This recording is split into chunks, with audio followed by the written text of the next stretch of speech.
Sim Notícias. Oferecimento Hotel Ibis Style São Mateus. Parada obrigatória na sua rota. Linhares Online.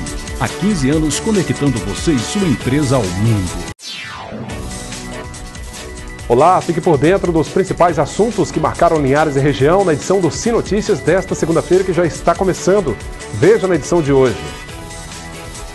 Final de semana com 2 acidentes na rodovia que liga Linhares a Pontal do Ipiranga. Uma pessoa morreu.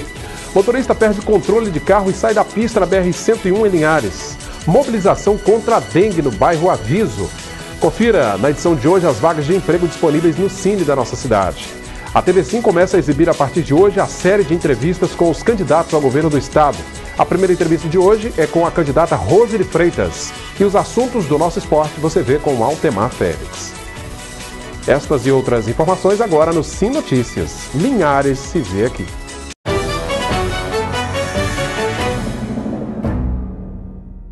Eu agradeço a você que está na Grande Vitória e sempre nos acompanha pelo Canal 20 via RCA. O final de semana foi marcado por muitos acidentes de trânsito em nossa região. Num deles, uma pessoa morreu e outras 2 ficaram feridas. Confira um giro de informações pela cidade, pela região, começando por um incidente ocorrido na manhã desta segunda-feira na BR-101 aqui em Linhares. O carro que o empresário dirigia saiu da pista na altura do quilômetro 152 da BR-101, próximo ao posto da Polícia Rodoviária Federal. O motorista do veículo Audi A3 seguia de Cariacica para Teixeira de Freitas, na Bahia, quando teria cochilado ao volante do carro e saído da pista.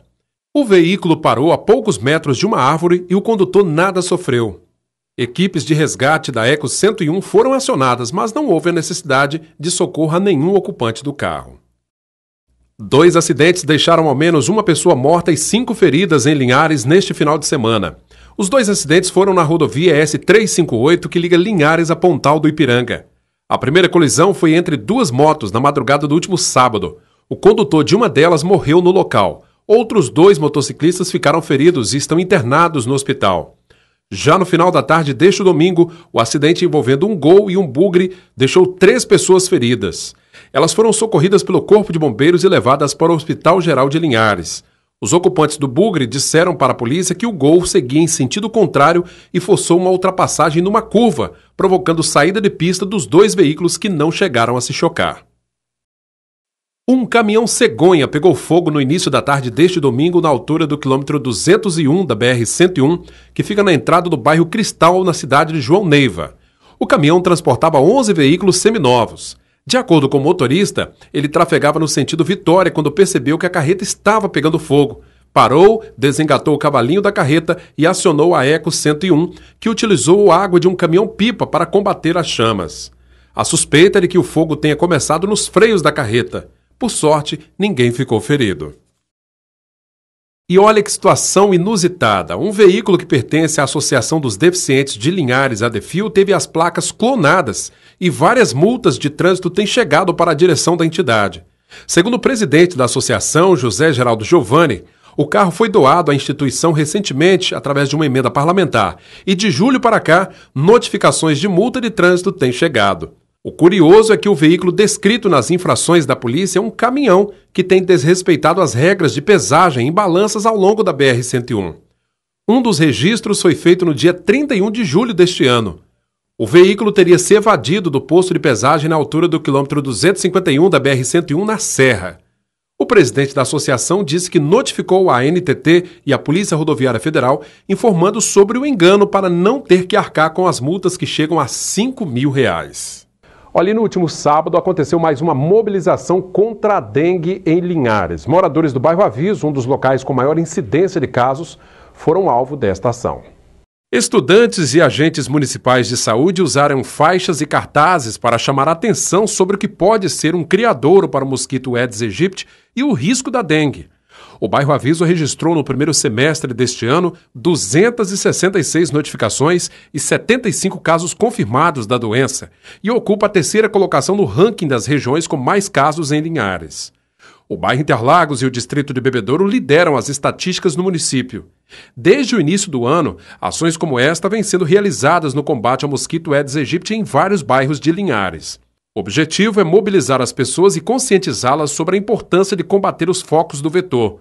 No ranking de incidência de notificações em Linhares estão bairro Interlagos com 443 casos, Bebedouro com 336, Aviso 266 notificações, São José com 137, Nova Esperança com 136, Planalto e bairro Shell com 130 notificações cada, Araçá e BNH 114 e Centro da Cidade com 97 notificações. Agora a gente confere as vagas de emprego disponíveis no Cine da nossa cidade. As oportunidades são para analista contábil, costureira de máquinas industriais são 10 vagas, gari, instrumentista tubista 20 vagas, líder tubista, mecânico de automóvel, resgatista, supervisor de atendimento ao cliente, técnico em nutrição, técnico em segurança do trabalho, vendedor interno e outras oportunidades. Os interessados devem comparecer à agência do Cine, que fica na Avenida Governador Lindenberg, ao lado da antiga Biblioteca Pública Municipal, munido, claro, dos documentos pessoais, principalmente a carteira de trabalho e um comprovante de endereço. Vamos ver como fica o tempo nesta terça-feira em nossa região. Nesta terça-feira, a frente fria estacionária se dissipa, mas muitas nuvens avançam no mar do Espírito Santo. As temperaturas continuam em baixa. Linhares e Colatina com mínima de 17, máxima de 25 graus. Em São Mateus, mínima de 19, máxima de 26. Em Vitória, a mínima prevista é de 20 e a máxima de 25 graus. Daqui a pouquinho, depois do nosso intervalo, você confere que esta é a última semana de vacinação contra a poliomielite e o sarampo, aqui em Linhares. É um instante só. A Praça 22 de Agosto, ponto turístico e marco histórico de Linhares, foi o ponto de encontro de milhares de pessoas neste final de semana. Bom, de sexta a domingo aconteceu a virada cultural com dezenas de apresentações artísticas e culturais. O evento fechou as comemorações pelos 218 anos de aniversário da cidade. Além de muita música, em 5 palcos simultâneos, houve apresentações circenses, teatro e lazer para a criançada. Bom, está então fechando oficialmente a festa da cidade, comemorada no dia 22, na última quarta-feira, os 218 anos de história de Linhares. E termina na próxima sexta-feira, dia 31 de agosto, a campanha de vacinação contra a poliomielite e o sarampo. Aqui em Linhares, segundo a Secretaria Municipal de Saúde, do público-alvo de 9.800 crianças de 0 a 5 anos, mais de 60% já foram vacinadas. A meta é vacinar 95%. A vacinação acontece nas unidades básicas de saúde e é fundamental que os pais levem o cartão de vacinação da criança para a avaliação dos funcionários. A coordenadora de imunização da Prefeitura de Linhares, Ana Alves de Oliveira, afirmou que a importância da vacinação e fez um apelo aos pais para que levem seus filhos para tomarem a vacina. Vamos saber como abriu a semana o mercado do café.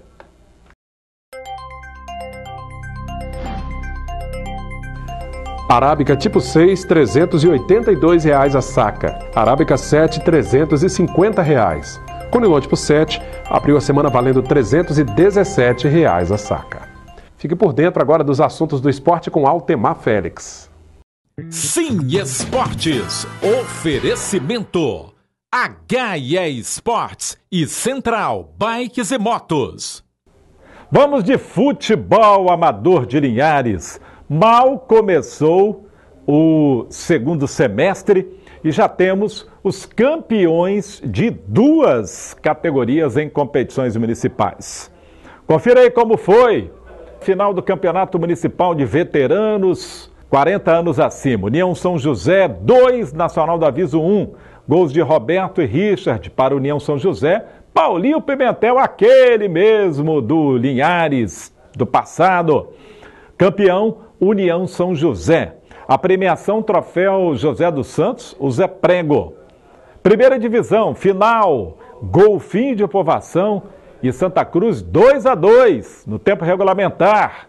Nos pênaltis, o Golfinho venceu. Os gols do tempo regulamentar foram de Gladinho e Caio. Nos pênaltis foi 4-3, né? Campeão Golfinho de Povoação em festa. Premiação Troféu Reginaldo Carvalho dos Santos. Bem, as homenagens com nomes aos troféus são póstumas. José dos Santos, o Zé Prego, foi jogador do Vasquinho, do Interlagos e massagista do antigo Linhares Esporte Clube.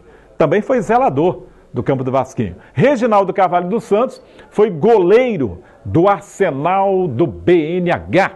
Homenagens merecidas a duas pessoas que dedicaram parte de suas vidas ao nosso futebol amador. Muito obrigado, Altemar, pela participação. Depois do intervalo, você confere a primeira entrevista da série de entrevistas com os candidatos ao governo do Estado do Espírito Santo, feito pelo Grupo Sim. É daqui a pouco. O Grupo Sim, comprometido em levar até o cidadão as propostas dos candidatos ao governo do Estado do Espírito Santo, deu início a uma série de entrevistas com 6 postulantes ao cargo de governador do Estado. A partir de hoje, nós iremos exibir entrevistas com todos os candidatos, seguindo uma ordem definida em sorteio.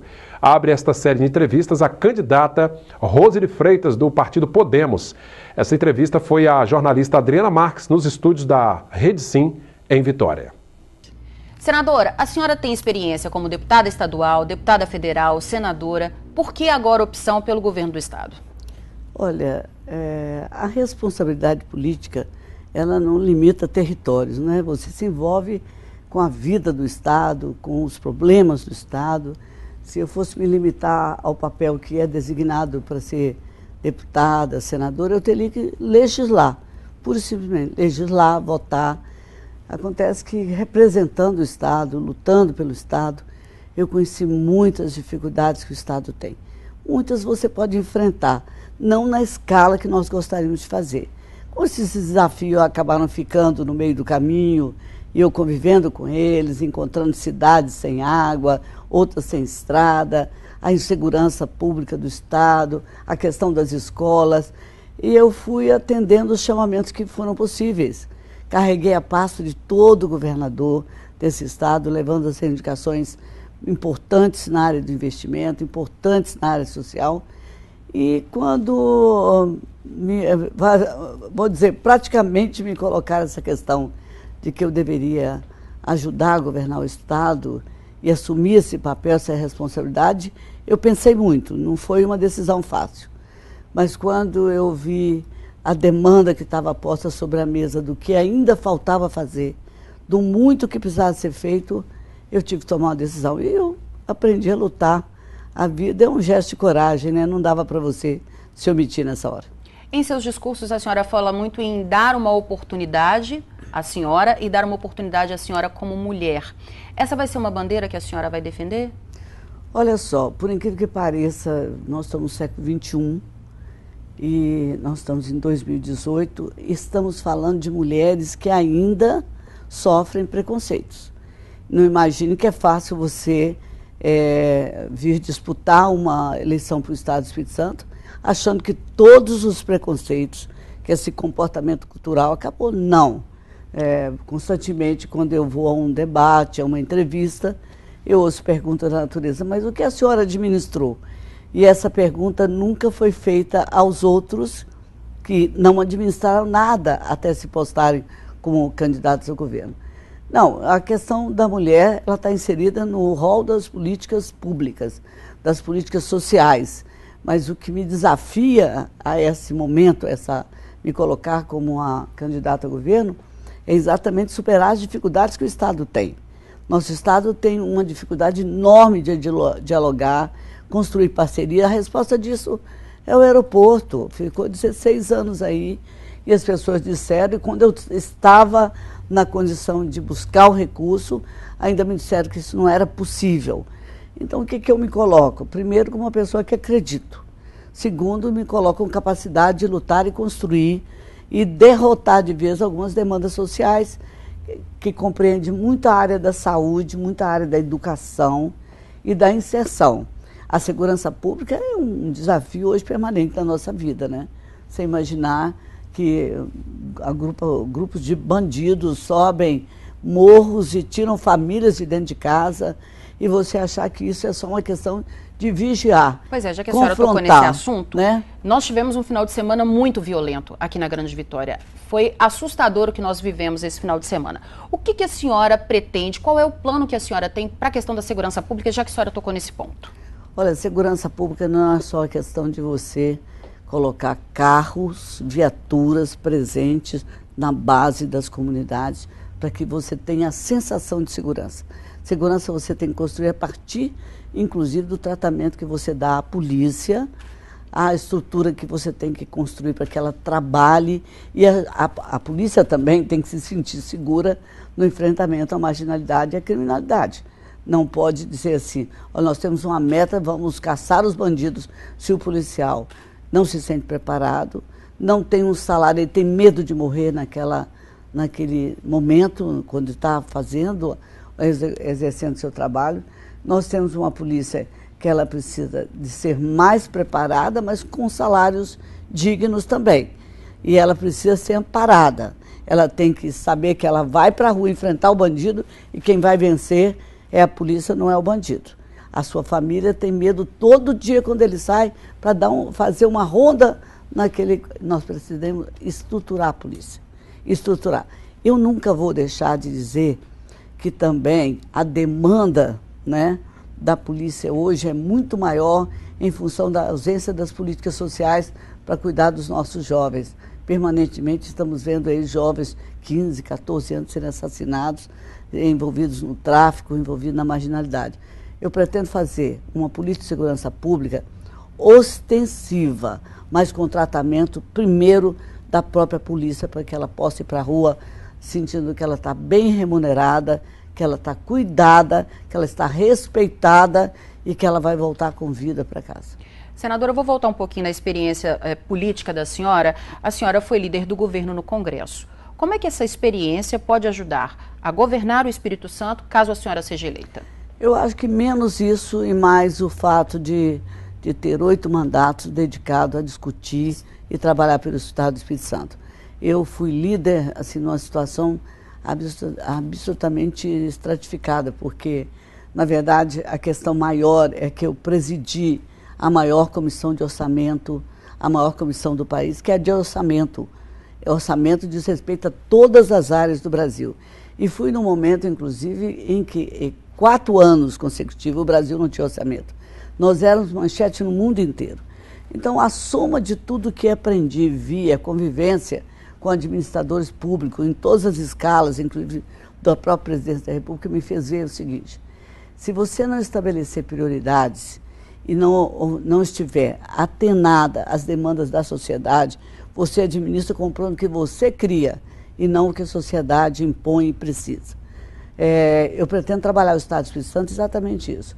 Vamos fazer essa pirâmide invertida e vamos começar a cuidar dos problemas sociais, né? A saúde precisa estar bem melhor equipada, bem melhor preparada, sabe? Nós não podemos ver nem fechar posto de saúde, hospital, faltar UTI, maternidade. Tu sabia? Nós não temos uma maternidade no Estado.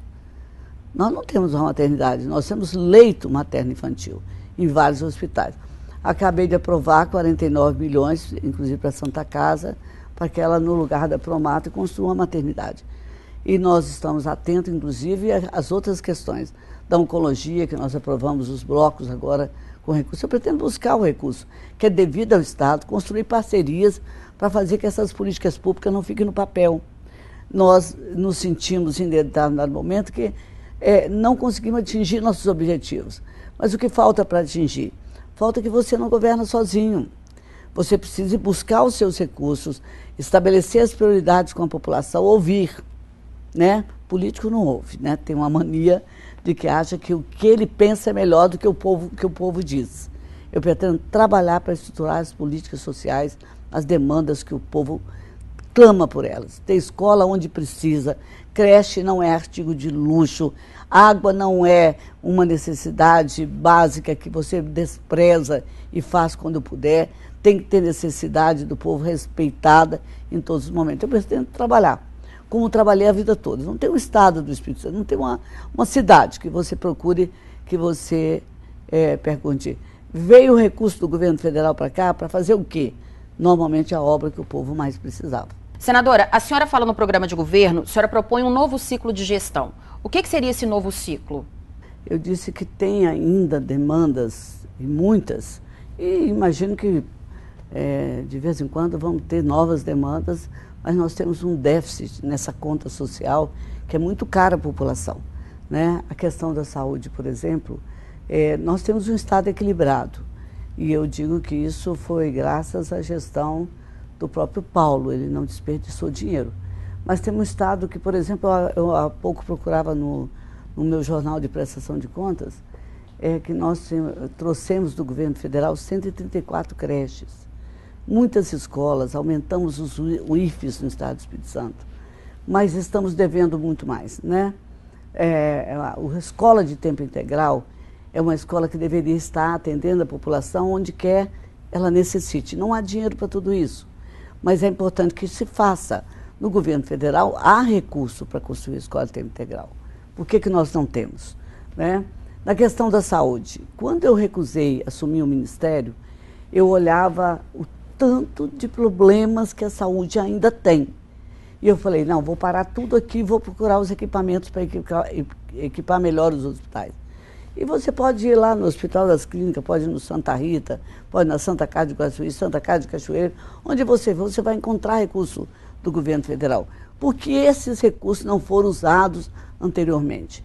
Se você olhar bem a questão do aeroporto, por exemplo, já falei sobre ele, mas citar, por que se demorou tantos anos para que o aeroporto realmente fosse construído? Eu chamo de um novo ciclo de gestão, essa determinação de buscar os recursos, construir parcerias, mostrar o nosso Estado e suprir com essas ações compartilhadas as necessidades que a população tanto precisa. Você há pouco citava da violência no Estado do Espírito Santo. Não é nem possível pensar que a população, o bandido está solto, a população está presa, né? Todo mundo tem medo, eu também tenho, né? Todos nós sabemos que o bandido está invadindo a rua, mas está invadindo por quê? É só porque falta aumentar o contingente policial? Nós não olhamos a origem dos problemas, que muitos desses jovens são capturados na sua adolescência, são sequestrados dos seus sonhos e nós não damos às famílias, a esse jovem, a oportunidade de ter políticas adequadas.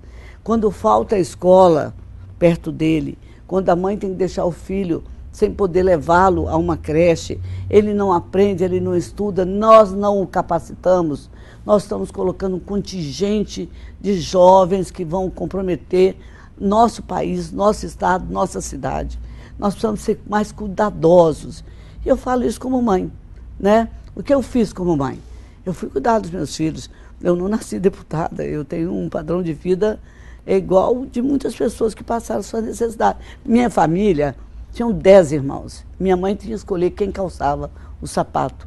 Então você sabe que o Estado tem que cuidar das pessoas. Como é que você pode ignorar que numa semana se matam tantas pessoas e achar que esse problema é apenas de colocar mais polícia? Não, é toda uma estrutura social que tem que funcionar. Então o novo ciclo de gestão tem que ter olhar em todas as fases da vida da nossa população. Onde é que a creche faz falta para que a mulher possa trabalhar? Vamos lá buscar. Onde é que a escola, o ensino básico, não está contemplado naquela região? Vamos buscar. Onde é que você não tem uma escola capacitando? Eu quero até dizer uma coisa interessante. Ontem, na reunião de Laranja da Terra, estavam lá todos os componentes da comunidade pedindo o quê? Uma escola para que seus jovens se capacitem profissionalmente. Senadora, nós temos agora 2 minutos para o final da nossa entrevista. As suas considerações finais. As minhas considerações finais, que eu considero até iniciais, é o seguinte: é a primeira vez que nós, mulheres, temos a oportunidade de ter uma gestão que tem esse olhar que eu tenho e poderia ser o seu de qualquer outra mulher, para a sociedade, para encontrar os problemas que afligem a estrutura da família. Então, o que eu me disponho a fazer é continuar fazendo aquilo que fui considerada das melhores senadoras do Brasil. Pegar tudo que eu aprendi, tudo que eu sei fazer, as portas que eu consigo abrir, e abrir lá todas as portas, para o Espírito Santo estar presente ali na hora do debate, na hora da reivindicação, e construir um Estado melhor para as pessoas. Estado melhor quer dizer que as pessoas possam viver mais felizes, né? Que se sintam inseridas dentro da sociedade e não excluídas delas. É um desafio grande, eu acho que está na hora de uma mulher governar o Espírito Santo. Senadora, a senhora tem mais aí 50 segundos. Nos 50 segundos eu queria dizer o seguinte, essa é uma caminhada, né? Eu preciso muito de que a população nos acompanhe nessa caminhada. Comecei minha campanha praticamente ontem, a primeira entrevista que eu estou dando como candidata. Gostaria de dizer que essa caminhada não pode ser sozinha, não pode ser um sonho isolado, tem que ser uma caminhada com todos que querem lutar pelo Estado. E esse sonho tem que ser sonhado e partilhado, porque ele vai virar realidade. Pois é, nesta terça-feira, o segundo candidato a ser entrevistado é Aridelmo Teixeira, do PTB. Na quarta-feira, será a vez de Jaqueline Oliveira, do PT. Na quinta, André Moreira, do PSOL. Na sexta-feira, Carlos Manato, candidato do PSL. E na segunda-feira da semana que vem, Renato Casagrande, do PSB. Esta edição do Sim Notícias vai ficando por aqui. Eu agradeço a você pela audiência.